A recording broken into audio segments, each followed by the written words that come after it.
There's frustration. I think we noticed they were trying to pick on Caitlin a little bit on defensive end. She was getting called for some fouls that, fouls aren't fun. She got in some foul trouble. Our team got into some. That reaction right there isn't just simple frustration. It signals something far deeper brewing beneath the surface. It's a raw, almost uncomfortable glimpse into the rising tension that now seems to be pulling the Indiana Fever apart from within. And when guard Lexi Hall is the one forced to step up to a microphone just to cool down talk about a heated sideline shouting match between superstar Caitlin Clark and head coach Stephanie White, you already know things are getting tense. At that point, it's clear the organization is scrambling behind the scenes, trying to control a narrative that's slipping fast. And the body language on that bench during Saturday night's painful loss to Portland said everything. This wasn't something that carried on. This is in the moment, something that happened, and not something that is talked about now in our locker room, talked about even later on in the game. That's just something that happened. And unfortunately, Caitlin's got a camera on her 24/7, and so you see every little thing, but this happens almost every day in women's basketball. So not something that we're worried about at all. The official stance is that whatever happens inside the huddle stays inside the huddle, but the camera following Caitlin Clark 24/7 is painting a completely different picture. This isn't just a one-off burst of competitive emotion. It's becoming a growing, compounding problem, and the front office fully understands how bad the optics are getting. By putting Lexi Hull on display, Clark's closest friend on the roster, and even her co-star in that contract renewal announcement video, the Indiana Fever are clearly trying a classic protective strategy.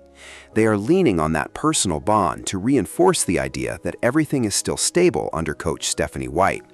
But that's only what's on the surface.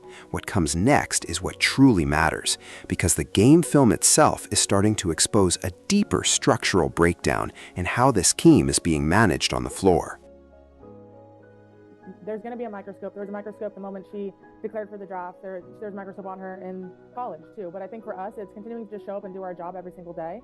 And claiming there's nothing to hide is usually the first sign an organization is already in full crisis control mode.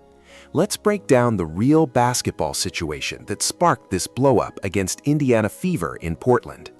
Caitlin Clark was repeatedly left stranded on an island defensively, getting targeted possession after possession while also absorbing quick and highly questionable foul calls.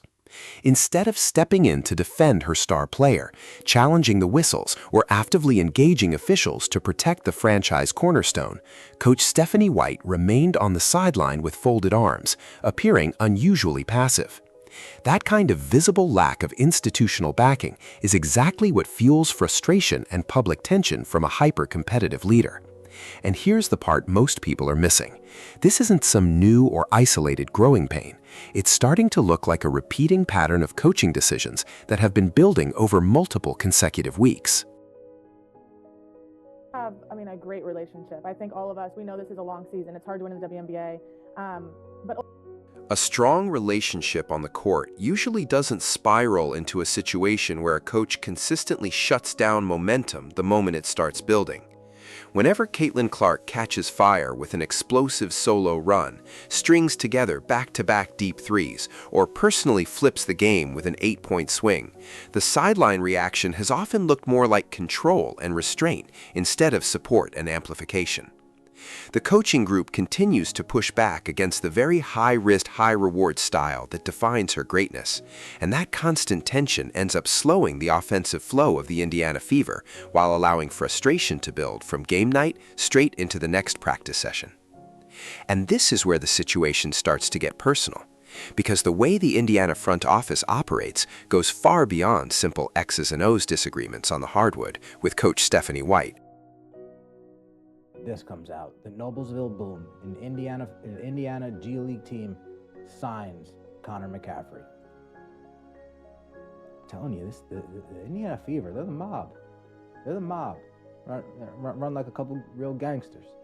To really understand the internal politics inside the Indiana Fever, you have to see how quickly the narrative gets controlled the moment a negative rumor starts building traction. Just as speculation peaked around internal discontent and a perceived lack of commitment from within Caitlin Clark's immediate circle, a highly convenient roster move suddenly dropped. The Noblesville Ants, the Indiana Pacers G League affiliate, abruptly signed Connor McAfee to a contract. The timing of that signing, landing exactly when the franchise needed to stabilize its relationship with its marquee star, shows just how aggressively this front office works behind closed doors to maintain control. Because here's what that really means for the future. The structural cracks inside Indiana cannot simply be covered up with PR campaigns or convenient local signings. When you zoom out to the WNBA landscape in 2026, the stakes have never been higher for a franchise built around a generational talent. National TV ratings, arena attendance, and multi-million-dollar sponsorship deals are all directly tied to the stability and success of Caitlin Clark. Every coaching decision, every public comment, and every sideline reaction is now under a massive media microscope watched by millions. When a head coach fails to properly protect her lead guard on the floor and also struggles to manage her offensive freedom, it creates a volatile environment that threatens long-term success. This latest PR response, using Lexi Hall as a buffer, reveals an organization that is highly aware of its vulnerability and leaning on short-term damage control instead of fixing deeper systemic issues between coach and star. The ongoing tension between Stephanie White's structured system and Caitlin Clark's fast-paced, high-volume style is heading toward another breaking point if nothing changes. Trying to bury the problem and act like everything is fine only works until the next tough loss exposes the same defensive breakdowns and offensive restrictions. If you were Caitlin Clark, would you really trust a coaching staff that leaves you exposed on defense, limits your offense, and then sends your closest teammate out to clean up the public narrative?